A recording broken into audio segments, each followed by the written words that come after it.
Bueno,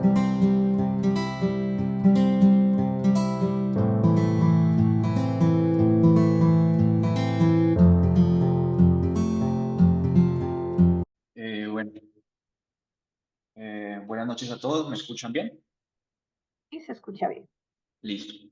Entonces, en la jornada académica pues, del día de hoy, más que describir el rol del anestesiólogo en el manejo de pacientes en cuidado paliativo, esta conferencia está enfocada en los posibles dilemas éticos a los cuales pues con mucha frecuencia se van a enfrentar los anestesiólogos en el día a día de su práctica diaria. Pues, mi nombre es David Esteban Erazo Bolaños, soy presidente del tercer año del programa de anestesia de la Pontificia Universidad Javeriana Cali, y con la tutoría de las doctoras Manuela Flores y María Mercedes Fajardo, anestesiólogas y especialistas en dolor y cuidado paliativo de la Clínica Imbanaco, desarrollamos esta conferencia denominada Dilemas anestésicos en cuidado paliativo. El contenido de la presente conferencia, vamos primero a hablar sobre la definición de cuidado paliativo y cuál es el marco legal aplicable en Colombia. Posteriormente hablaremos sobre la adecuación del esfuerzo terapéutico, el DBA o documento de voluntad anticipada y unas consideraciones específicas sobre eutanasia, para luego pasar a unos casos clínicos y una discusión que serán moderados por las doctoras y para lo cual pues contamos con su valiosa participación. Y por último daremos unas conclusiones. Entonces, como generalidades, debemos saber que el cuidado paliativo se define como una atención médica especializada y multidisciplinaria que no solamente va a abordar necesidades físicas, sino también involucra necesidades espirituales, psicosociales, siempre centrado en el paciente y aplica para diferentes tipos de enfermedades en pacientes que tengan patologías, por así decirlo, graves. Ese término graves, pues más adelante lo vamos a ir ampliando más, pero no solamente se involucra o tiene que ver con el paciente, sino con la familia o los cuidadores, y ha demostrado beneficios ampliamente reconocidos en mejoría de síntomas, calidad de vida y también en facilitar las discusiones sobre el final de la vida. Aunque tradicionalmente pues, el cuidado paliativo se ha asociado a pacientes con cáncer, pues digamos que esta especialidad se ha expandido a varias enfermedades graves no oncológicas. Por ejemplo, aproximadamente el 38,5% de pacientes que requieren cuidado paliativo son pacientes con enfermedades cardiovasculares y el 10,3% son pacientes con enfermedades respiratorias crónicas.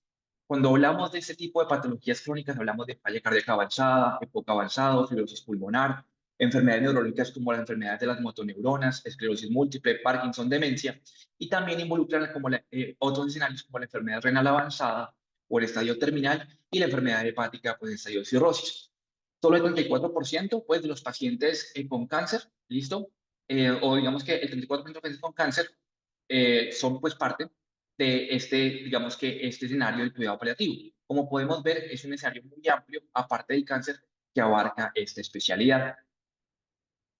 Entonces, para ir definiendo el cuidado paliativo, decimos que está indicado en cualquier etapa de una enfermedad grave, es decir, se puede instaurar desde el mismo momento del diagnóstico.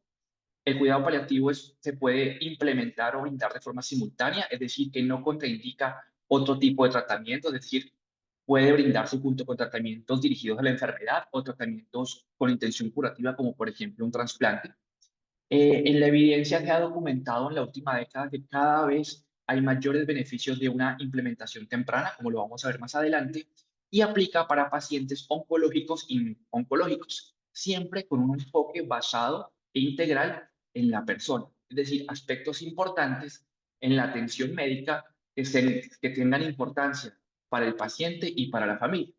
Y el cuidado paliativo es un manejo multidisciplinario, en el cual no solamente está el especialista, sino también hacen parte del grupo multidisciplinario de enfermeras, de psicología, trabajo social, entre otros. Como podemos ver, el cuidado paliativo es un aspecto de pacientes y hay que enfatizar que todo el personal de salud, incluyendo los anestesiólogos, tenemos un rol y podemos integrar el cuidado paliativo. Entonces, en este cuadro, o esta tabla, perdón, nos va a ilustrar unas definiciones o unas distinciones conceptuales entre lo que es cuidado paliativo primario, lo que es cuidado paliativo especializado y lo que es el hospice o los cuidados terminales. El cuidado paliativo primario es aquel que es brindado por el médico tratante, el especialista tratante, es decir, por ejemplo, si es una patología oncológica, el oncólogo, si es una patología cardíaca, el cardiólogo, una patología pulmonar, el neumólogo y así sucesivamente. Y si bien comparte, y claro, pues que comparte, digamos que principios con el cuidado paliativo especializado. Sin embargo, pues acá, y quise como tal hacer esta referencia, es que el cuidado paliativo especializado, su foco es calidad de vida, manejo de síntomas y soporte psicosocial y espiritual. Puede ser administrado en este caso por especialistas en cuidado paliativo o equipos interdisciplinarios de cuidado paliativo y puede iniciarse en cualquier momento que se identifica una necesidad y se puede dar tanto en el ámbito ambulatorio como en el ámbito hospitalario. ¿Por qué es importante el cuidado paliativo especializado? Porque en, nues- en nuestro medio, el cuidado paliativo primario, eh, digamos que el especialista, o en cierto modo los especialistas, no están tan entrenados en cuidado paliativo. Es decir, están muy entrenados en la parte de manejo de su patología como tal, pero no en cuidados paliativos como tal.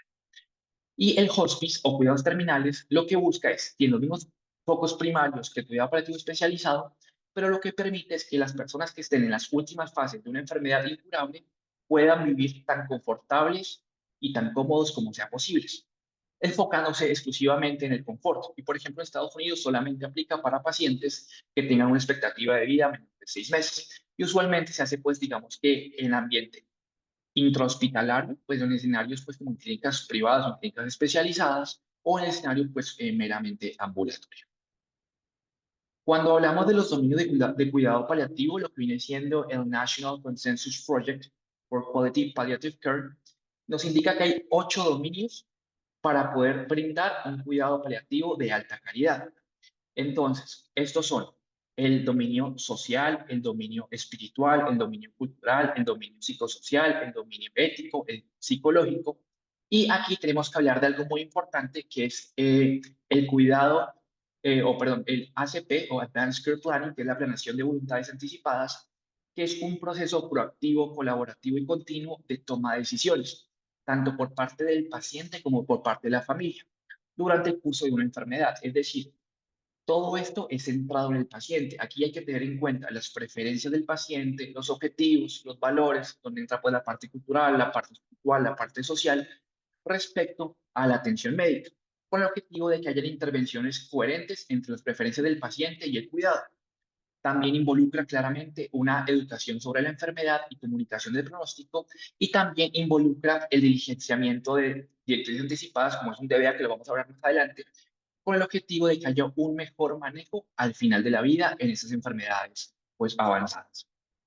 Entonces, por ejemplo, en el escenario del cáncer, sabemos que el cáncer tiene una carga de síntomas, una carga de estrés emocional y espiritual que genera algo de no certeza por parte del paciente. Entonces, cuando se utiliza un enfoque multidisciplinario, un equipo de cuidado paliativo especializado, en un tiempo adecuado y en una, digamos que en un escenario pues efectivo, este cuidado paliativo tiene un efecto, digamos que se puede decir como un efecto dominó, generando beneficios no solamente sobre el paciente, sino sobre la comunidad, sobre las instituciones y sobre el sistema de salud. Entonces, unos datos y cifras que parecen importante traer a colación es que hay 40 millones de personas en el mundo que necesitan cuidado paliativo. De estos 40 millones de personas, el 78% va a vivir en países de medianos y bajos ingresos. Y de estos, el 14% de quienes requieren asistencia pues, de cuidado paliativo la reciben a nivel mundial. Por lo tanto, hay una brecha y una barrera de acceso bastante importante.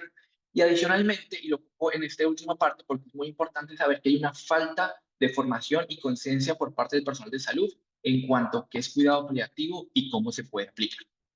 Entonces, esto es un artículo publicado en JAMA en el 2024 sobre cuándo iniciar cuidado paliativo. En este artículo, lo que nos indica es que a pesar de que se han encontrado los beneficios y que hay mayor conciencia de beneficios del cuidado paliativo temprano en cuanto a mejoría de síntomas, mejoría de calidad de vida, disminución del estrés psicológico y espiritual, un tercio de los pacientes reciben este cuidado paliativo de forma tardía, es decir, los últimos 3 meses de vida. Por lo tanto, pues limitando los potenciales beneficios del cuidado paliativo en estas patologías avanzadas. Claramente, pues hay una disparidad económica, lo que genera pues mayores retrasos para acceder al cuidado paliativo. Y hay unas barreras de acceso no solamente por el sistema de salud, sino también por la falta de formación del médico o, por ejemplo, con el paciente, digamos que tiene todo el derecho a rechazar el cuidado paliativo. Todo eso, es decir, un inicio tardío del cuidado paliativo se asocia a mayores ingresos a urgencias mayores ingresos a UCI y hospitalizaciones al final de la vida. Por lo tanto, pues los autores de este artículo que abogan es por estrategias específicas que nos puedan ayudar a superar estas barreras, haciendo énfasis en que los modelos de cuidado paliativo multidisciplinarios pueden facilitar la integración temprana del cuidado paliativo al manejo de estos pacientes. Entonces, ¿cuándo remitir a cuidado paliativo? Según la Sociedad Americana de Oncología Clínica, en el 2024, ellos recomiendan que la remisión a un especialista en cuidado paliativo se debe realizar de forma temprana en el proceso de tratamiento de pacientes con cáncer. Por ejemplo, esta sociedad indica que idealmente la remisión a cuidado paliativo debe ser entre las primeras 8, o sea, dentro de las primeras 8 semanas del diagnóstico de un cáncer avanzado, con el objetivo pues, de identificar necesidades, es decir, evaluar síntomas, calidad de vida, expectativas, educar al paciente y hasta facilitar pues, discusiones sobre el final de la vida, diligenciamiento de documento de voluntad anticipada, entre otros. Hablando del marco legal que aplica para Colombia, hay tres, digamos que, leyes o resoluciones importantes. La primera es la ley 1733 de 2014, la cual pues garantiza el derecho de los pacientes con una enfermedad terminal, crónica, degenerativa o irreversible a cuidados paliativos, es decir, un acceso a lo que viene siendo servicios, procedimientos, medicamentos, continuidad de atención, entre otras, y obliga a las EPS o IPS a garantizar el acceso a estos servicios y también a tener personal capacitado que brinde estos servicios. La resolución 1216 del 2015 regula el acceso a cuidado paliativo para esos pacientes con enfermedades en fase terminal, regulando requisitos y procesos de atención. El paciente tiene derecho a información, tiene derecho a segundas opiniones, tiene derecho a documento de voluntad anticipada y a una participación activa en todo su proceso pues, de enfermedad. Y la ley 2241 del 2022 ya hace más énfasis en cuanto a esta falta de formación del personal de salud, porque promueve la integración de educación sobre cuidado paliativo en programas de educación superior, ya sea en salud, como por ejemplo nos aplica a nosotros en la residencia, a psicología, a trabajo social, entre otros. Entonces, si uno se pregunta, bueno, yo soy residente de anestesiología y ¿por qué tengo que rotar en cuidado paliativo? Pues aparte de lo que ya se nombró previamente y lo que la doctora Comarón en la introducción habló, es que la ley en este momento exige que todos los residentes y todo el personal de salud, no solamente medicina, sino otras especialidades, tengan formación en cuidado paliativo. ¿Por qué? Porque como se vio previamente, el cuidado paliativo no solamente aplica para enfermedades oncológicas, sino también para enfermedades no oncológicas y abarca una población pues muy amplia. Entonces, todo el personal de salud, incluyendo los anestesiólogos, estamos en la capacidad de brindar cuidado paliativo, ya sea pues un cuidado paliativo primario, en el escenario pues por ejemplo de una cirugía o como parte pues, de un equipo de cuidado paliativo en el escenario pues de un cuidado paliativo pues especializado.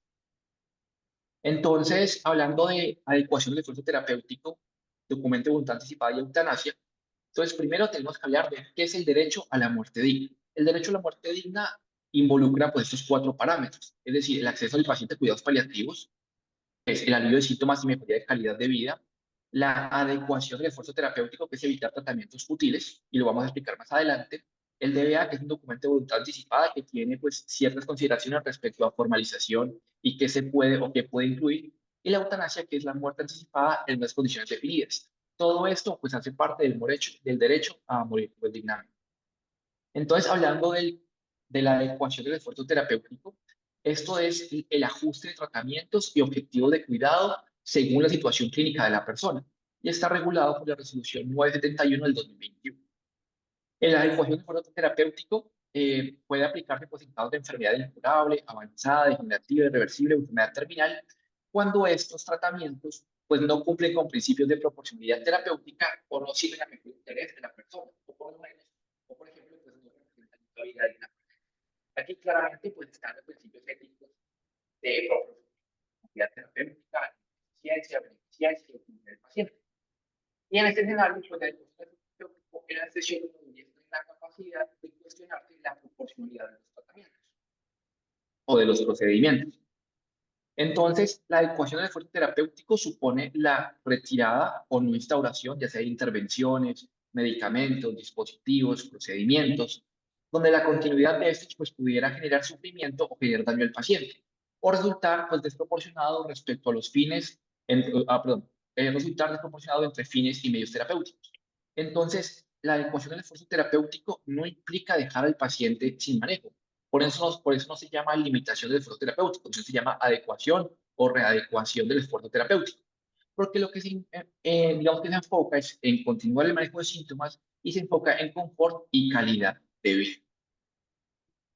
En cuanto al documento de voluntad anticipada, decimos que pues, el DBA es un documento en el que toda persona que sea pues, capaz, que esté sana o en estado de enfermedad, y en pleno uso de sus facultades legales y mentales, y pues con la previsión de no poder tomar decisiones a futuro, va a declarar de forma libre, consciente e informada su voluntad respecto a qué preferencias tiene para el final de la vida y que sean relevantes en el marco pues, de sus valores personales respecto a no someterse a tratamientos, a medios o procedimientos médicos innecesarios que pretendan prolongar su vida o que no tengan que ver con una vida digna.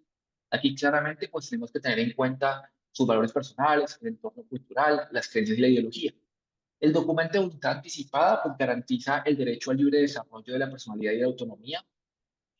No suplanta claramente la posibilidad de decidir expresar su consentimiento actual, es decir, el paciente puede tener un DBA ya firmado, pero si en este momento está con pleno uso de sus facultades mentales y quiere o decide otra cosa, lo puede hacer.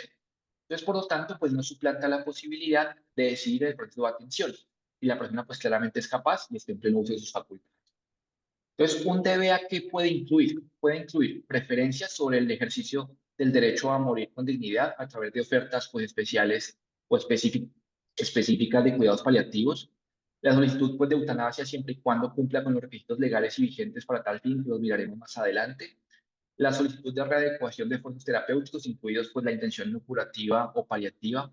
El rechazo de medidas desproporcionadas, ya sean invasivas o no, incluido el no iniciarlas o suspenderlas, el deseo de ser informado sobre su enfermedad y las intervenciones, el derecho como tal de acceder a investigaciones clínicas, protocolos científicos, entre otras, la recepción o no de acompañamiento espiritual o religioso, la decisión de morir en el ámbito hospitalario o domiciliario, y pues todo lo que la persona considere como una voluntad que debe y necesita ser reconocida.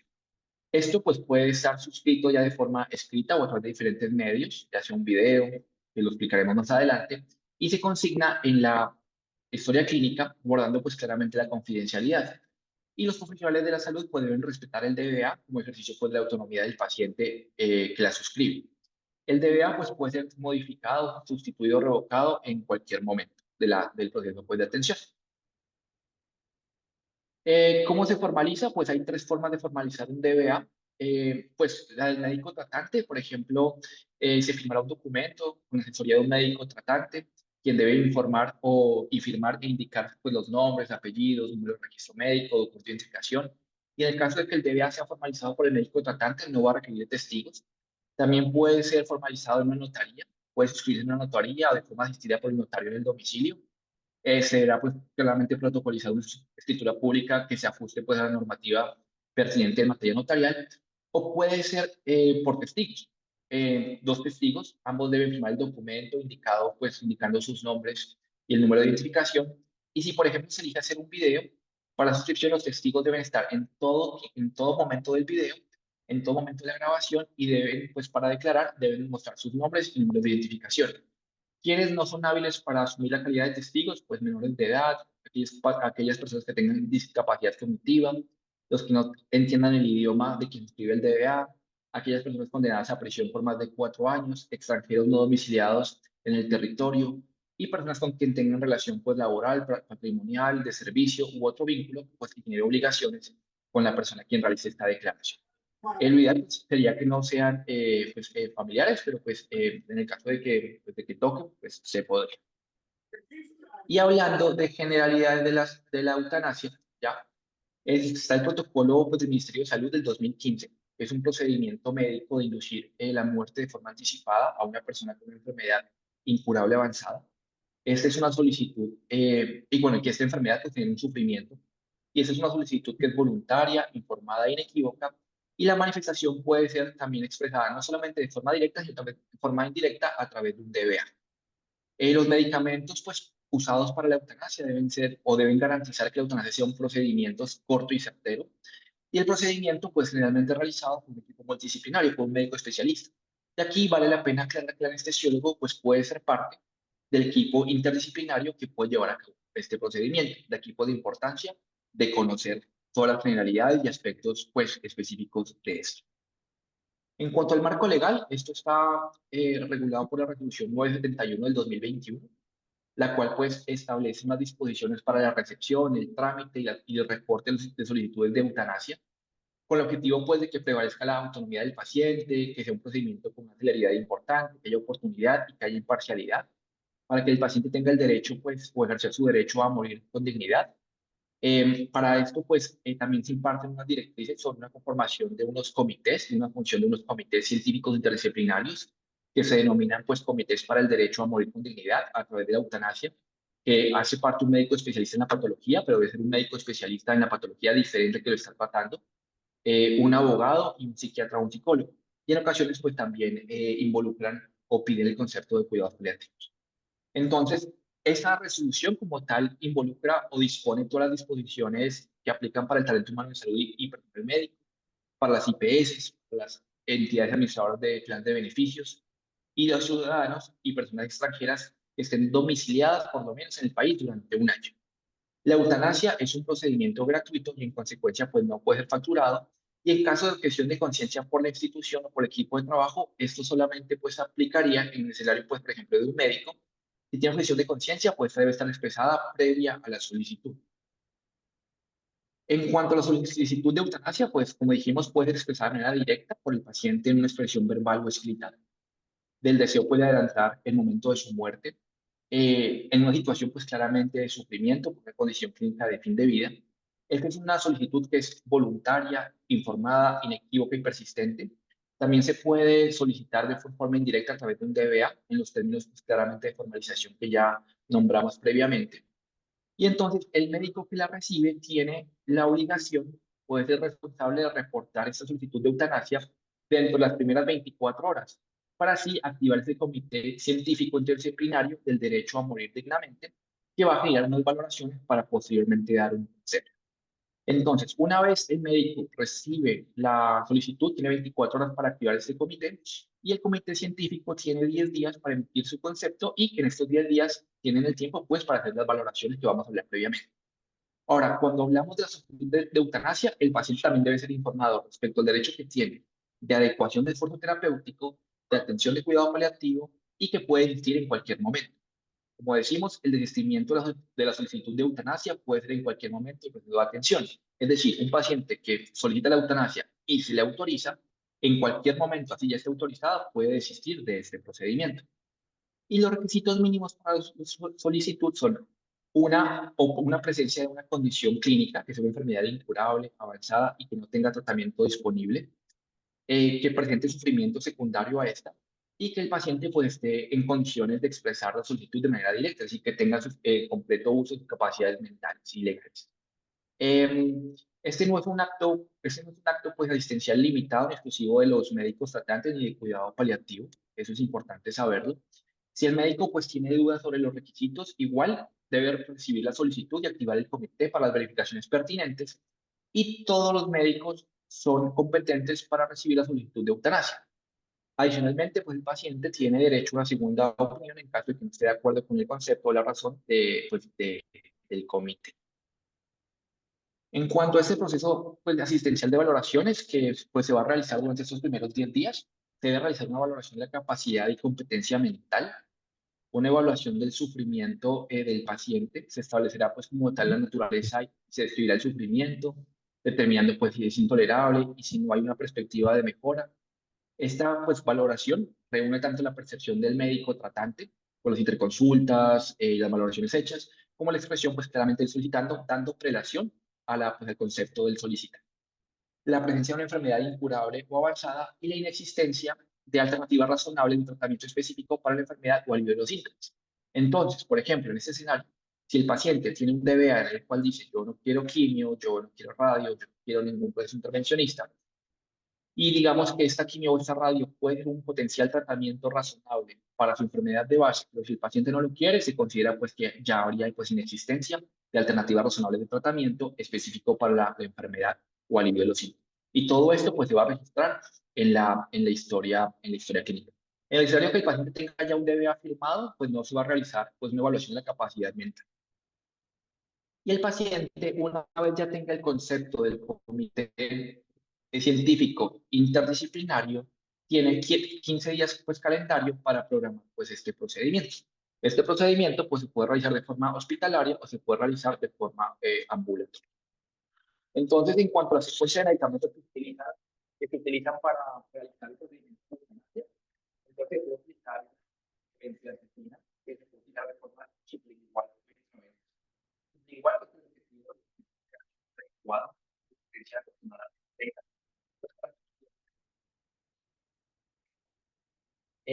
Si no, pues igual se pueden aplicar todos los medicamentos de forma intravenosa. Pues, mira la benzodiazepina, si un barbitúrico, un equivalente, o lo que un relajante. Perdón, David, creo que tienes problemas de audio ¿Ahí me escuchan mejor?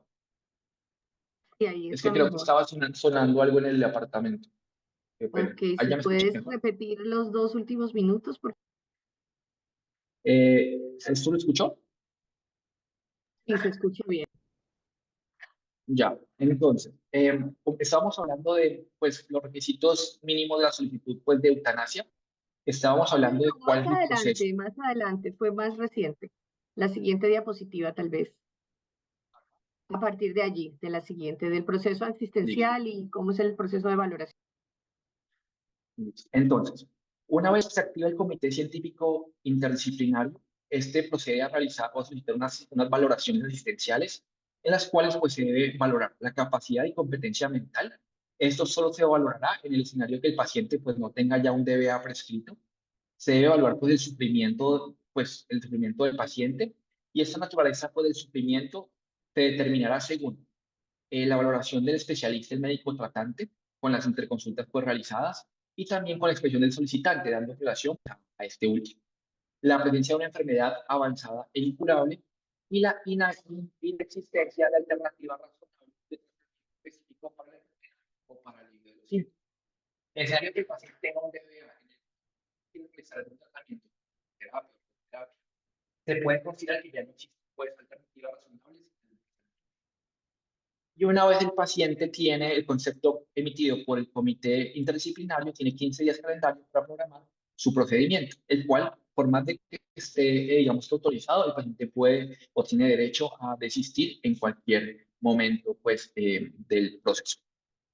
En cuanto a la secuencia de medicamentos, pues, los medicamentos pues, son una benzodiazepina que puede ser sublingual o intravenosa. Si es sublingual, tiene una latencia de aproximadamente 30 minutos para hacer una sedación adecuada, un opioide intravenoso, un barbitúrico o un equivalente intravascular, como puede ser el propofol o el tiopental, y un relajante neuromuscular. La idea es que estos medicamentos se administren en este orden y nunca, digamos, que se sustituyan o nunca, digamos, que se adicionen más medicamentos. Esto es lo que está, pues, como tal en el protocolo. Y acá vamos a ver unas dosis, pues claramente mucho más altas y mucho más grandes de lo que usamos, pues, para un procedimiento anestésico. Entonces son, por ejemplo, lidocaína sin epinefrina, con una latencia de 10 segundos, una dosis de 2 miligramos por kilo. El midazolam, latencia de 30 segundos intravascular, una dosis de 1 miligramo por kilo. Fentanil luego 30 a 45 segundos de latencia, con una dosis de 25 microgramos por kilo. Propofol, también con una latencia hasta de 45 segundos, con una dosis de que llega a los 20 miligramos por kilo. Y el becuronio, con una latencia de 90 minutos, con una dosis pues, de 1 miligramo por kilo. Las dosis intravasculares pues, se recomiendan porque presentan una cocinética y una farmacodinámica predecible, pues claramente que en las otras vías no lo tienen. Y también, si no va de becuronio, pues se puede utilizar rocuronio. Claramente, pues acá se requiere el apoyo pues, de psicología y el acompañamiento tanto al grupo, es decir, al equipo de manejo multidisciplinario que va a realizar este procedimiento, como a la familia. Y es importante no olvidar pues, el debriefing en cuanto pues, al grupo interdisciplinario que realizó este procedimiento. Ya para entrar a los casos clínicos, entonces el cuidado paliativo y el periodo preoperatorio, decimos que la fragilidad es un síndrome clínico de vulnerabilidad aumentada a estresores fisiológicos, que es el resultado de un deterioro asociado a la edad en la reserva y la función fisiológica. Entonces, los pacientes frágiles tienen mayor riesgo de complicaciones perioperatorias. La fragilidad prequirúrgica, por ejemplo, en sus pacientes con enfermedades avanzadas, se asocia a mayor mortalidad a 30, 90 y a 180 días. Y esto es un predictor independiente del nivel de riesgo pues, operatorio de intervención, o sea, también aplica para intervenciones ambulatorias. La mortalidad preoperatoria puede estar hasta del 34% y la fragilidad se asocia al doble de riesgo de morbilidad mayor posoperatorio. Y aunque pues se han hecho o se han realizado esfuerzos para desarrollar programas de prehabilitación para mejorar el estado funcional de estos pacientes previo a cirugía, pues la evidencia no es clara respecto a si estas intervenciones pueden mitigar de una forma pues, significativa la aparición pues, de estas complicaciones pues, perioperatorias y de la mortalidad. Entonces hay unos índices que es el Karnofsky, que es un índice de pronóstico funcional que estandariza la afectación funcional del paciente. Va a un score de 0 a 100, 100 es normal y 0 pues es un paciente que ya ha fallecido. Y es un predictor, también funciona como predictor independiente de mortalidad cuando el Karnofsky está menor o igual a 50 puntos. Puede ser útil en patología oncológica y en paciente no oncológico. Y cuando tenemos este Karnofsky menor o igual a 50 puntos, indica un elevado riesgo de mortalidad en los siguientes 6 meses. Y está el ECOG, que es otra, digamos, otra clasificación de estado funcional que estandariza la afectación funcional del paciente, va a un score de 0 a 5. 0, digamos que es el paciente totalmente activo que puede realizar todas sus actividades. 5 sería el paciente que ha fallecido y también tiene un rol pronóstico en cuanto a la enfermedad. Y también nos puede ayudar a predecir o a mostrar cambios en el estado funcional del paciente que va a presentar durante el periodo operatorio. El ECOG y el Karnofsky tienen una equivalencia. Por ejemplo, un ECOG de 0 equivale a un Karnofsky de 100, un ECOG de 1 equivale a un Karnofsky de 80 a 90, un ECOG de 2 a un Karnofsky de 60 a 70, un ECOG de 3 a un Karnofsky de 40 a 50, un ECOG de 4 a un Karnofsky de 20 y 30, y un ECOG 5 a un Karnofsky de 10 y 0. El ECOG pues, principalmente nos hace aplicar el Karnofsky y tiene un adecuado pues, poder de predicción. Pero lo que principalmente nos ayuda a estas escalas es a predecir la alteración en la reserva funcional del paciente. Y esto pues está asociado con mortalidad. Y en cuanto a los tipos de cirugía, debemos saber que las cirugías oncológicas, o por ejemplo, digamos que los procedimientos oncológicos, la mayoría de estos son tiempo sensibles, lo cual podría permitir una evaluación y optimización previa pues, para el paciente. Optimización pues, a nivel nutricional, a nivel cardiopulmonar y a nivel psicológico. Entonces, pues eso también nos indica que pues, en estos pacientes, o sea, pues, pues, no hay que correr, se puede rehabilitarlos se pueda, con el objetivo de que tengan la menor cantidad de, pues, de complicaciones perioperatorias y pues, el número como tal de... Se volvió a perder el sonido. A ver, espéreme, yo arreglo acá. Ahí ya.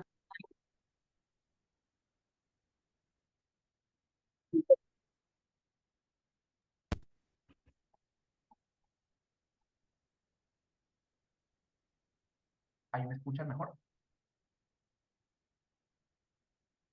No, todavía no se escucha bien. A ver, tengo que quitar los audífonos, yo estoy con el audio del computador.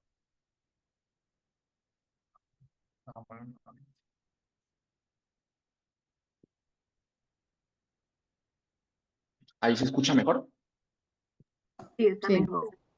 Listo. Entonces, como decía, los tipos de cirugía, los procedimientos oncológicos, la mayoría pues son tiempos sensibles. Y en este momento ya vamos a pasar pues a la discusión de los casos clínicos que van a ser modelados pues por la doctora Manuela Flores y la doctora María Mercedes.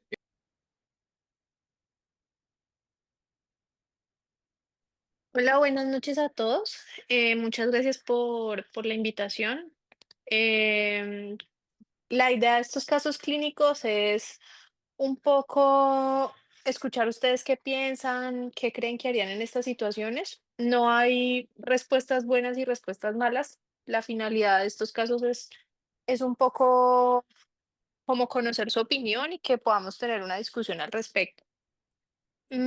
Para el primer caso clínico, entonces tenemos una paciente femenina de 46 años de edad que tiene un SEA de mama avanzado, quien ha agotado todas las opciones de manejo oncoespecífico, ha agotado todas las líneas de quimioterapia, radioterapia y de manejo quirúrgico y está en un manejo netamente paliativo para control de síntomas.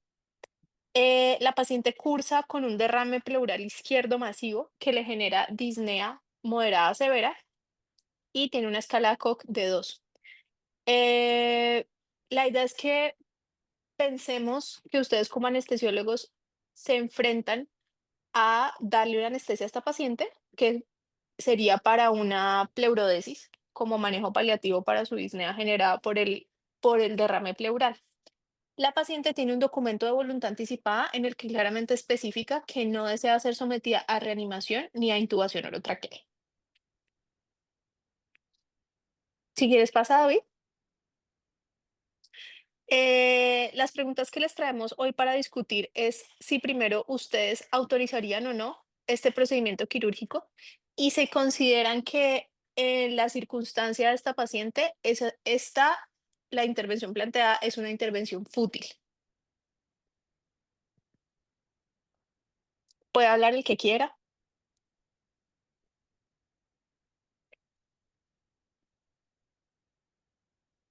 Buenas noches. Hola, sí. Hola, ¿cómo están? Pues mi opinión es que como se trata de una paciente que tiene un derrame pleural y la idea es como la parte de confort y control de los síntomas, pues yo como anestesiólogo sí autorizaría el procedimiento y no consideraría que sería algo fútil porque pues es algo que le disminuye la calidad de vida a pesar de tener una enfermedad oncológica terminal. Ok, súper. Si quieres, pasemos a la siguiente pregunta, David. Supongamos que durante el procedimiento esta paciente entra en un arresto cardíaco. ¿La reanimarían o no?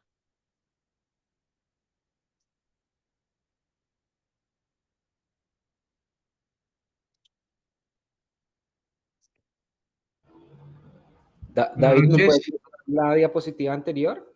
¿Decía algo de no reanimación?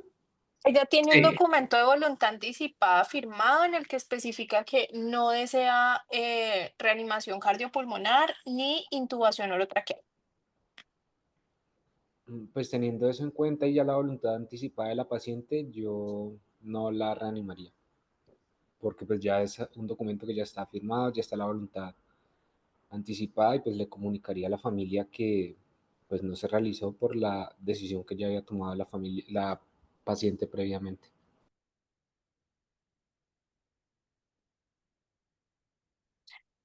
La siguiente pregunta que planteamos es, supongamos que el procedimiento sale bien, la paciente no tiene ningún arresto cardíaco, pero tienen una falla en la extubación. ¿Qué conducta tomarían ahí? Mm.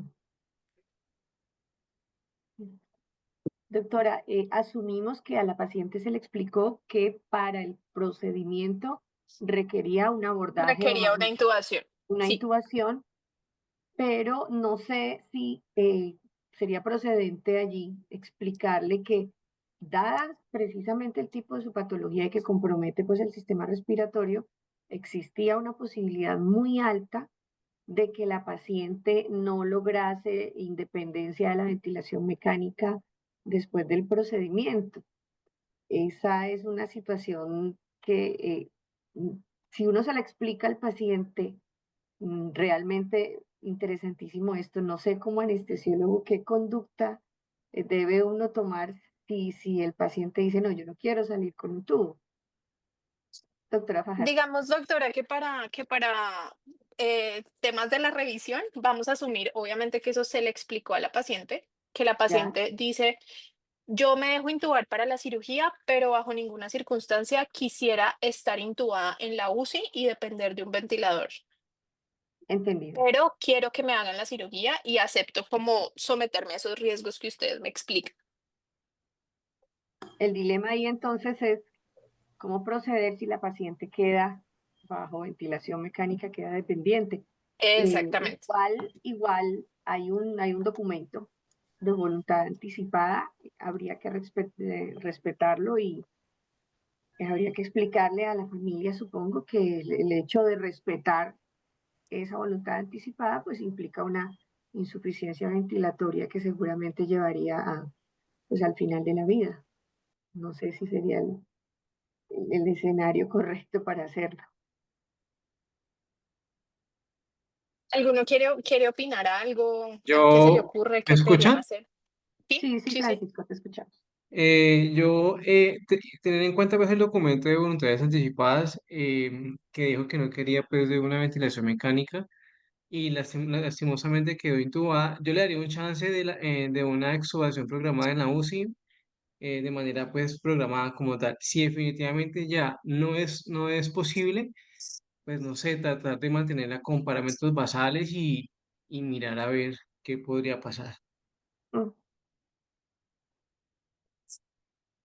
Bueno, Como les decía, esto no tiene respuestas ni buenas ni malas. Yo quiero opinar algo.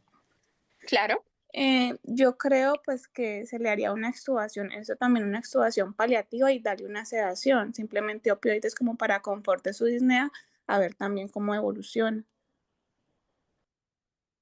Buenas noches. Sí, Nicolás, buenas adelante. noches. Pues nosotros, digamos, acá en Bogotá hemos tenido algunos casos relativamente similares y ha sido pues también tema de discusión con los anestesiólogos si en determinado caso autorizar el procedimiento o no autorizarlo, si el riesgo sería que el paciente salga intubado de allí. A pesar de que la intubación inicialmente sería solo para el procedimiento, pues el riesgo de perder como esa seguridad de la vía aérea es alto y digamos en este procedimiento específicamente que es un procedimiento del tórax, pues el riesgo de que ese paciente de verdad quede intubado pues es alto. Nosotros aquí pues lo que hemos tratado de hacer es, previo al procedimiento, explicarle al paciente que ese riesgo de salir intubado pues es latente y a pesar de que previamente ellos no quieran un traslado a la UCI, ese es un riesgo y si el paciente no está dispuesto a asumir el riesgo de salir intubado a la UCI, pues el procedimiento no debería autorizarse. Y por ejemplo, en este caso podría uno recurrir a una, no sé, una toracentesis paliativa o algo así, porque si previo al procedimiento el riesgo de salir intubado es alto y el paciente no quiere intubarse de ninguna manera, pues entonces no se autorizaría para el caso.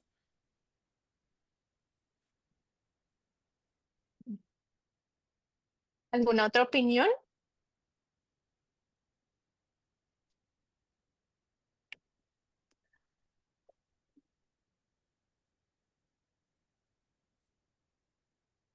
Bueno, entonces, doctora Fajardo, no sé si quiere que hagamos los dos casos y último la discusión o discutimos esto y después pasamos al otro. No, yo creo que vale la pena discutir este. Yo creo que ellos han aportado varias cosas, la importancia de hablar con el paciente y la familia antes de llevarla al procedimiento. Entonces yo sí creo, Manuela, que primero desarrollemos este y seguimos después con el otro. Listo. Bueno, entonces sí, todos han aportado como opiniones muy interesantes. Eh, la idea de decir que esto no tiene una respuesta correcta y una respuesta incorrecta es que esa es la definición de un dilema. O sea, cuando uno se enfrenta a un dilema desde el concepto de bioética, es aquella situación en la que no hay una salida buena y una salida mala, porque pues en ese caso no se trataría de un dilema. Lo primero cuando uno está abordando un paciente de estos es devolvernos a la primera pregunta. Y es que en principio no es un procedimiento fútil, es un procedimiento que va dirigido a un control de síntomas de una paciente que tiene una escala de funcionalidad que es un ECOG 2. Entonces, en principio, digamos que no habría razón para no autorizar el procedimiento. Hay una cosa que dijo la doctora Komaromi y la última persona que habló y es explicar y hablarle al paciente de esa posibilidad de las complicaciones. Una de las mejores maneras de abordar una situación de estas con un paciente y una familia es asumir que ninguno de los dos tiene la verdad absoluta. Ni yo la tengo ni el paciente la tiene. Y hay que entrar a hacer una toma de decisiones compartida, que es una figura mediante la cual uno se sienta desde la parte médica, expone, digamos que todo lo que ustedes con su conocimiento y la parte técnica tienen para presentarle al paciente, desde los beneficios hasta los riesgos, pero que en la que el paciente les presenta una contraparte que es igual de importante y es su percepción, su definición de calidad de vida y sus deseos. Eso es, digamos que un ejercicio que uno debería hacer no solamente con estos pacientes que pueden presentar pues este tipo de complicaciones, sino con todos los pacientes. Ustedes están en su derecho de decir, mire señora, si usted pues realmente no acepta ser trasladada a la UCI con este riesgo de fallar la extubación, pues yo, X o Y doctor, puedo tomar la decisión de no dar esa anestesia. Eso hace parte de la autonomía de ustedes. Pero hay otras opciones que también son viables y que de pronto uno no considera. Cuando uno es anestesiólogo, uno tiende a tener como esta noción de que lo último que le puede pasar a uno es que el paciente se muera en la sala. pero eso puede ser también parte de una decisión que tome un paciente. Alguien hablaba por ahí de extubación paliativa, que eso me pareció una opinión muy interesante. Yo cuando hice mi residencia no tenía mucho conocimiento de que era una extubación paliativa, vine a estar familiarizada con eso pues en el curso de la subespecialidad y es algo que uno puede discutir con el paciente, o sea, uno puede hacer que esta toma de decisiones compartidas sea tan extensa como tenga que ser. Y es, mire, existe la posibilidad de que yo no la pueda extubar. En ese caso, podríamos evaluar, tal vez que usted fuera a la UCI, definir un tiempo máximo por el cual usted va a estar en la UCI y saber que si se cumple ese tiempo, entonces vamos a llevar a cabo una extubación, pero más programada, dando la posibilidad de unos días para ver si podemos extubarla y que esto funcione. Si definitivamente el paciente no accede, pues la otra opción es decir, mire, si falla la extubación, eh, sencillamente yo le hago una extubación paliativa en la sala sabiendo que va a salir a una falla ventilatoria y que muy posiblemente eso va a generar el fallecimiento y presentándole al paciente la oportunidad de salir bajo el contexto de una sedación paliativa, garantizando confort, garantizando que ese paciente tenga ese fin de vida que quiere tener. Como un apunte, digamos que ahí adicional, tengan presente que los opioides no hacen parte de los grupos de medicamentos que usamos en sedación paliativa. Son medicamentos que usamos para un control sintomático, pero si la finalidad que ustedes tienen después de hacer una sedación paliativa es, perdón, una extubación paliativa es sedar el paciente, que es una de las indicaciones de sedación paliativa, tendrían que entrar a usar en primera línea midazolam y no opioides. Ya. Entonces, este caso clínico no tiene un desenlace bueno ni un desenlace malo, pero lo que queremos es de pronto generar un poco de controversia y de que se pregunten qué tanto realmente nosotros hacemos el ejercicio de discutir estas cosas con el paciente, que es el ejercicio, creo yo, más importante en este tipo de situaciones. La autonomía del paciente es algo que debemos respetar. Ustedes tienen su autonomía médica, pero el paciente tiene también su autonomía. Y un paciente que tiene un documento de voluntad anticipada firmado, normalmente es un paciente que ha considerado detenidamente y cuidadosamente cómo es que quiere llegar al final de su vida. No sé Doctora si hay Flores, preguntas. Señora, claro. precisamente se me ocurre uno de los escenarios posibles que usted menciona es el de el especialista anestesiólogo que dice, no le doy la anestesia, es decir, no paso este procedimiento. ¿Eso es realmente viable dentro de un marco legal? ¿Puedo yo como anestesióloga en un momento dado, en una situación de tal cual como ustedes la están presentando, de nuevo, sin que yo haya planteado antes a la entidad donde trabajo mi objeción de conciencia, por ejemplo, decir, no, es que yo no voy a dar esta anestesia porque esta paciente va a salir intubada y ella no quiere salir intubada y si yo le saco el tubo porque ella no quiere, pues el desenlace probablemente va a ser fatal y yo no quiero tener que manejar eso. ¿Es eso? ¿Hay un marco legal para eso? ¿Puede la entidad para la que trabajo obligarme a dar esta anestesia, por ejemplo? Pero yo lo que creo es que a esta paciente no le vamos a decir nosotros que si, pues tan así como que no la pude extubar y entonces la voy a extubar bajo sedación paliativa en la sala de cirugía, sobre todo teniendo en cuenta, como dijo Manuela, tiene una clase funcional todavía muy buena, ¿ya? Sí, eso es Y muy cierto. seguramente, y es a lo que estaba la doctora Flores explicando, y creo que también lo dijo David, es el poder conversar con nuestros pacientes, que nuestra valoración preanestésica no sea simplemente como una lista de chequeo y listo, sino que cuando nos encontramos con casos como estos, podamos sentarnos y explorar un poco más si el paciente cuando redactó su documento de voluntad anticipada de verdad sabía lo que estaba diciendo, porque es que a veces me ha tocado ver pacientes que llenan estos documentos de voluntad anticipada en línea, donde no hay nadie que les explique qué es lo que se puede y qué es lo que no se puede hacer, no están completamente informados. Entonces es Claro. importante que uno como anestesiólogo, pues también explore hasta dónde es que quiere no ser intubado. Con mucha frecuencia nos encontramos en la época de pandemia, con COVID, que llegaban y decían, es que yo no quiero que me intube, yo no quiero que me lleven a la UCI, pero los pacientes no estaban de verdad como conscientes de Enterados de, qué era el proceso, ¿ya? sí, claro. Entonces, es esa parte del poder sentarse y conversar y que no sea el chequeo del paciente en 10 minutos o menos, sino poder hablar con él y también muchas veces discutir con el médico tratante o con el cirujano. Creo, no sé, alguno de los residentes habló, dijo, bueno, porque si la paciente no se quiere exponer a un riesgo de tener que quedar intubada, porque uno les dice, vea, para esta cirugía se necesita tener un tubo en su tráquea, ¿ya? Y se intentará y esperamos es poder extubarla, pero si ya el compromiso pulmonar es tan severo que la probabilidad de poder extubarlo es mínima, pues muy seguramente uno no se va a hacer el procedimiento, porque ¿para qué vamos a hacer una pleurodesis a una paciente que va a quedar intubada porque tiene un compromiso pulmonar muy severo? Eso habría que ir a hablarlo con el cirujano también, ¿ya? O decirle al cirujano, ¿y será que mejor no le hacemos simplemente una toracentesis? Manejémosle el síntoma y muy seguramente si se deteriora más, pues entrará a un goteo de opioide ahí sí para controlar su disnea y de pronto una sedación paliativa si entra en falla ventilatoria.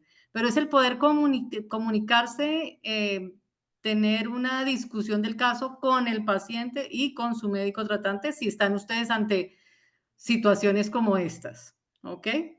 No solo simplemente llegamos y conectamos un paciente a una máquina de anestesia y para de contar, sino que nosotros somos partícipes de el tratamiento del control de sus síntomas. Así no estemos haciendo paliativos, sino que simplemente seamos el anestesiólogo para un procedimiento paliativo en una paciente de estas. Correcto, doctora, muy enriquecedora la discusión. Gracias.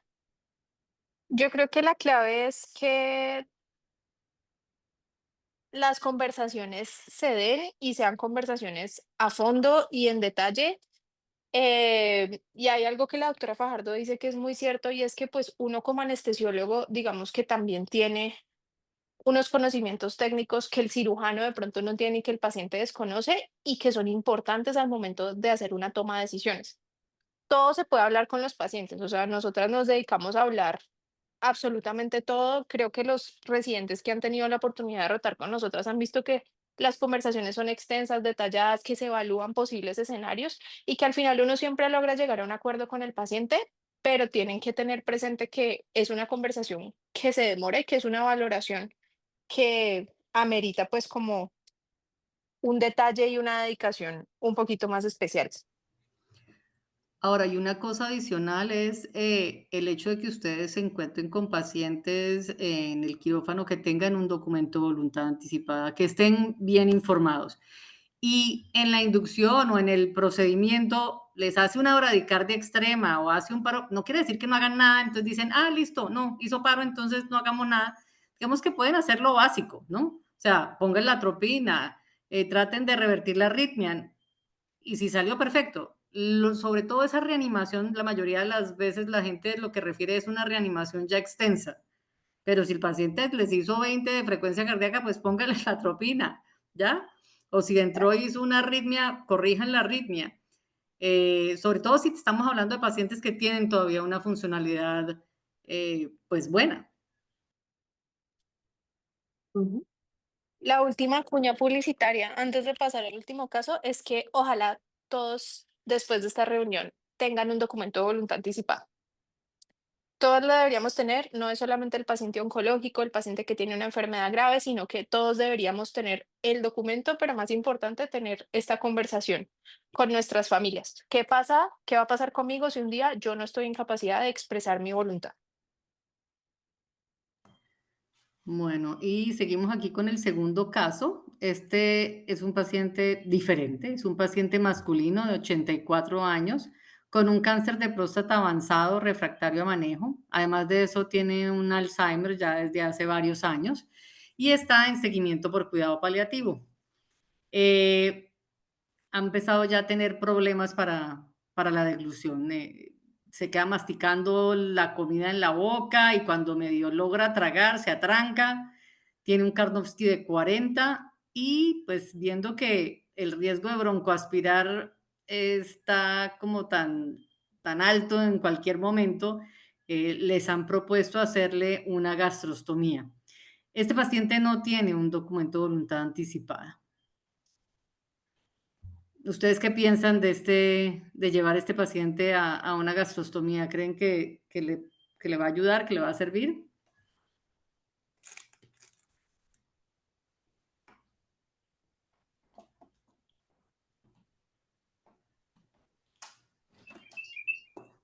Hola, buenas noches.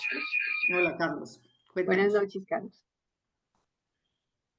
Ahora sí, pues autorizar unos procedimientos yo lo autorizaría. Creo que si bien pues el paciente está en un estado muy avanzado pues de su enfermedad, definitivamente pues el hecho de que sea posible que presente una broncoaspiración, pues eso no solo puede acortar su expectativa pues de vida, sino que pues va a aumentar su morbilidad.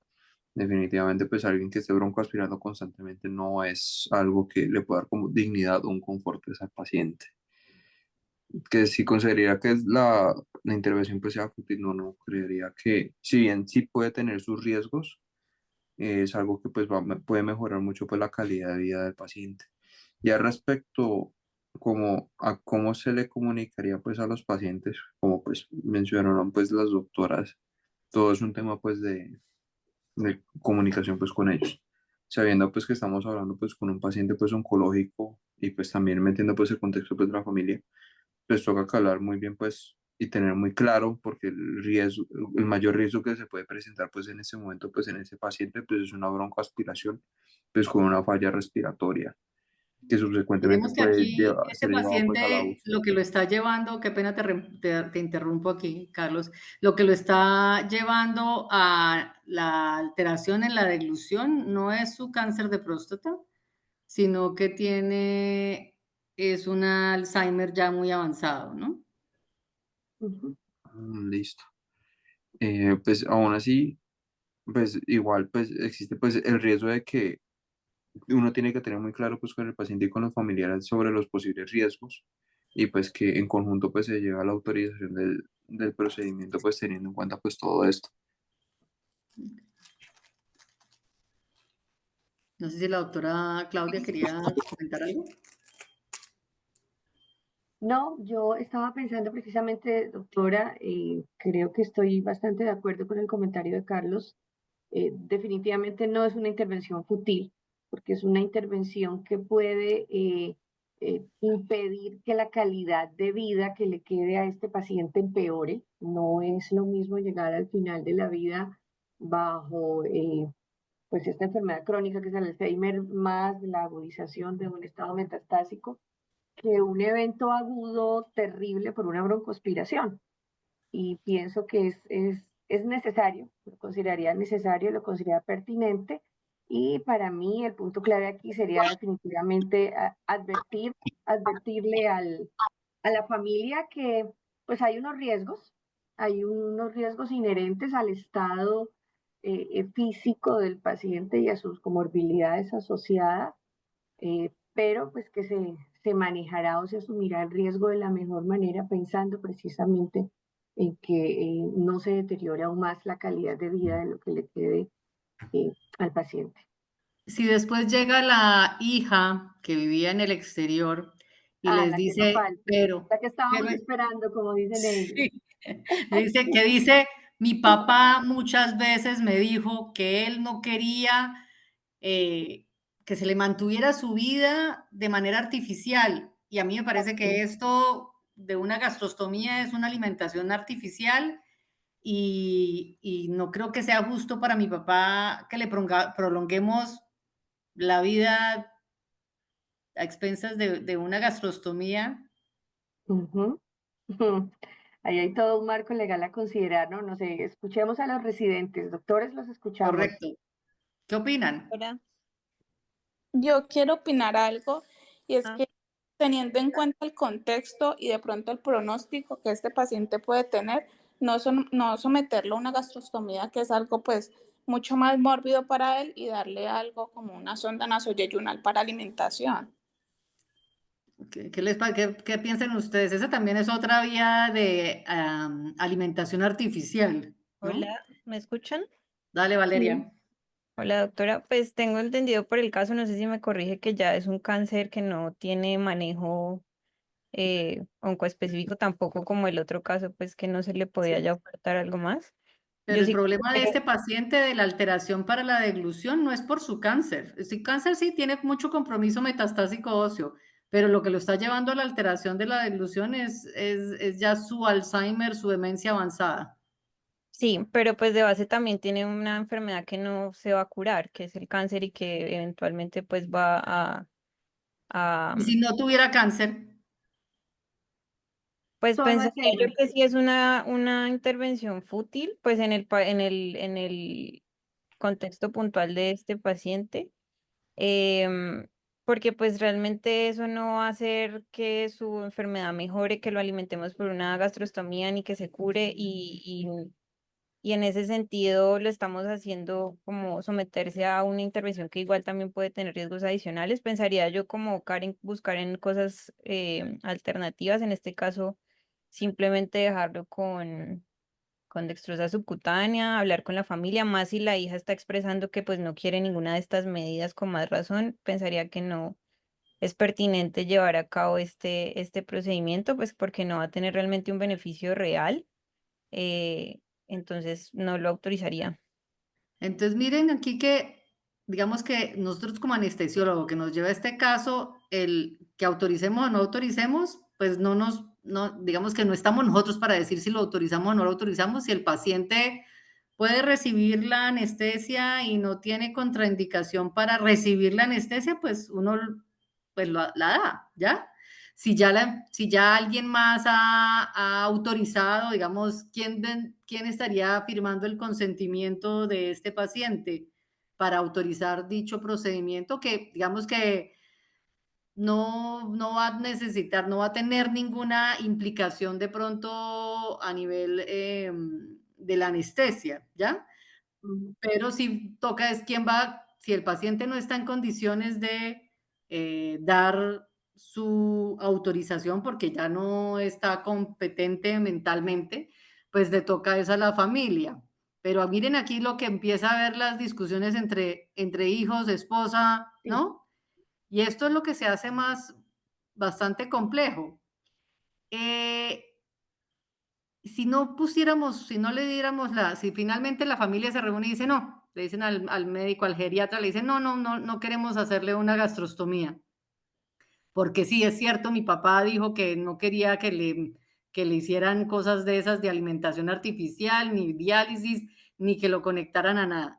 Obviamente sería mucho más fácil si este paciente hubiera dejado un documento de voluntad anticipada. Por eso vuelve y juega lo que dijo la doctora Flores, la importancia de uno poder dejar sus deseos escritos o en video o algo antes de que llegue a una situación donde no pueda uno tomar la decisión.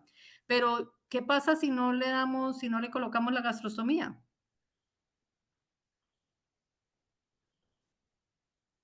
¿Qué podemos hacer entonces con ese paciente? Ya Valeria dijo, ¿podemos ponerle una hidratación subcutánea? Ok. Y usualmente en esos pacientes es lo que se llama cucharear.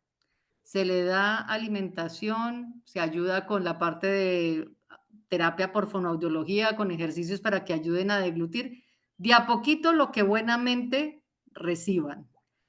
Lo cierto es que estos pacientes, cuando ya están en ese estado, ellos hasta te cierran la boca y no quieren recibir la comida, ¿ya? Y sí, muy seguramente su estado general vaya a seguir en un deterioro mucho más rápido, ¿ya? Pero puede que este paciente sí le reciba de a poquitos, ¿ya? Cuchareadito, con mucha paciencia, porque esto necesita uno mucha paciencia para poder darle el poco alimento que pueda él recibir sin que se vaya a trancar. El hecho de tener una gastrostomía no necesariamente evita que broncoaspiren, eso ya se ha visto también. Okay. Y lo otro que con mucha frecuencia aquellos de ustedes que terminen trabajando en unidades de endoscopia es que le hacen la gastrostomía al paciente de la demencia o del Alzheimer y a las 3 semanas vuelven o menos porque se arrancaron el botón. O el que le Sí, pasaron la claro. sonda se Sí, sí, arrancó sí. la sonda. ¿Por qué? Porque ellos son inquietos, no les gusta verse con cosas amarrados, o cosas pegadas a su cuerpo y empiezan a hurgarse y a sacarse. Entonces, a veces resulta muy difícil que se sostenga una gastrostomía en estos pacientes, ¿no? ¿Por qué es tan difícil este tema de la alimentación? De decir, entonces no alimentemos. ¿Por qué creen ustedes que es tan difícil para nosotros decir, entonces, pues no le demos gastrostomía, no le pongamos sonda, no le demos nutrición parenteral, si lo que vamos a hacer es simplemente prolongar una enfermedad que ya está muy avanzada y como dilatar un poco la muerte? Mm. ¿Por qué creen Tal vez ustedes que es tan porque difícil esa parte? si interiormente o instintivamente en el espíritu humano el no alimentar equivale a ayudar a morir, tal vez, pues desde mi concepto muy personal, tal vez le diría yo, pero como no lo voy a alimentar, si no lo alimento sé perfectamente cuál va a ser el desenlace y porque también todos relacionamos bienestar al acto de comer, de alimentarse. Y si uno está pensando en que este paciente esté bien dentro de lo que puede estar y de darle un poco de calidad de vida o de satisfacción, si se quiere, pues uno piensa y lo hemos visto en pacientes, sobre todo en cuidado intensivo, ¿no? La misma familia dice, ay, ¿y no será que se podrá comer alguito de lo que tanto le gustaba antes de que ocurra? Y eso Claro, ya y hay un instinto muy mira, ligado al acto de la alimentación y que perturba mucho cuando se ve interrumpido en el ser humano. claro.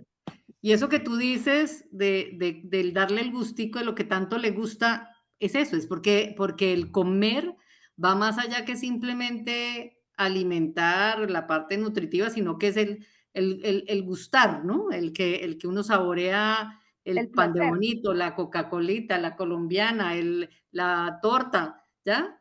Pero cuando uno le pone una gastrostomía, eso ya no, esa ya se pierde, se pierde. eso se pierde. Claro. En Entonces, cuidado si intensivo de queríamos por sí, darles esa satisfacción, a veces se pierde. Esto es sentarse, vuelve y juega, a sentarse a hablar con la familia. Y aquellos de ustedes que estuvieron en clase conmigo, ustedes se acuerdan que yo siempre, pues cuando estuvieron en pregrados, algunos de ustedes estuvo, les decía, a nosotros en nuestra cultura nos han criado con la idea de que alimentar es demostrar amor, es demostrar cómo queremos y cómo apreciamos al otro. Cuando nos invitan a la casa de alguien, lo primero que uno dice es, ¿y qué les llevamos? ¿Qué les llevamos de comer? sí, claro. Y cuando uno va a invitar a alguien a la casa es a comer, ¿ya? Y cuando uno está chiquito y le daban la comida, uno decía, por su mamita, por su papito, por su abuelita, ¿no? Y cuando Todos usted vaya sabemos. donde sus tías o sus abuelos, por favor se come toda la comida. Sí, Pero, así es. y entonces es como si nos dijeran que si ya no podemos alimentar, es como si ya no pudiéramos, sí, seguirlos Amar. amando y que los estuviéramos Sí, matando de hambre. Pero claro. llegamos a un punto donde ese cuerpo, lo que pasa es que ese cuerpo ya está muy enfermo que no recibe comida. Y hay otra cosa Exactamente. que le dicen mucho a uno los pacientes y los familiares y es, pero entonces se está muriendo es de hambre. O sea, Correcto. no se está muriendo de cáncer, no se está muriendo de otra cosa, sino se está muriendo es de hambre. Y esa es una cosa que es, pues, que se puede tornar muy dolorosa para la familia si no se maneja como bien a tiempo, porque la comida, además de bienestar culturalmente para nosotros, es cuidado. Si yo tengo un familiar enfermo, yo le preparo la sopa, le hago, le doy, me aseguro que coma, entonces es como una cosa que está súper cargada. Diferente, eso sí, de aquel paciente que tiene hambre, pero no puede tragar, ¿ya? Entonces, el paciente que tiene una masa en el esófago, tiene un cáncer muy avanzado, tiene una masa en el esófago, pero dice, tengo hambre, es que quiero comer, ¿ya? De pronto ese paciente es al que toca ver si sí se le puede hacer una yeyunostomía, por lo menos para calmar ese malestar y esa ansia. son casos que pueden ser diferentes, pero puede ser que ese mismo paciente ya esté tan avanzado que por más hambre que tenga, no le podemos saciar eso porque su enfermedad ya impide que uno pueda incluso alimentarlo de manera artificial, ¿no? Claro, claro, claro. Y es muy de sabiduría popular, ¿no? Siempre la gente, en el común de la gente siempre dice, no, a mí el día que yo no pueda comer, déjenme morir, por ejemplo. No es un documento, pero es algo muy delicado. No sé si David quiere mostrarnos conclusiones o doctoras, algún tema Eh, que se nos queda. Si quieren, ya para, pues, como concluir esta, pues, reunión, entonces, pues, no existe en la literatura actual evidencia sobre cómo decidir si llevar o no a estos pacientes a cirugía. Pues esto no es fácil y el anestesiólogo como tal no debe limitarse a cancelar la cirugía, sino previamente, pues, hablar con el paciente y evaluar todas las opciones, pues, posibles que hay, todos los escenarios, el mejor, el peor, el más probable. Los anestesiólogos todos los días se enfrentan a dilemas éticos en la práctica diaria, sin embargo, pues claramente hay unos que son mucho más difíciles de afrontar que otros. Y sí, como tal, como dijo la doctora Manuela y la doctora Fajardo, no hay una pues, respuesta correcta. Es más como toma decisiones compartidas, qué otra información le gustaría tener, qué le dirían al paciente. Entonces, pues esta era la revisión. Quiero pues agradecer a la doctora Flor y a la doctora Fajardo por su valiosa participación, tanto en el desarrollo de esta presentación como en la moderación y en la discusión de los casos clínicos. Muchas gracias. Muchas gracias, David. No sé si las doctoras tengan algún comentario final.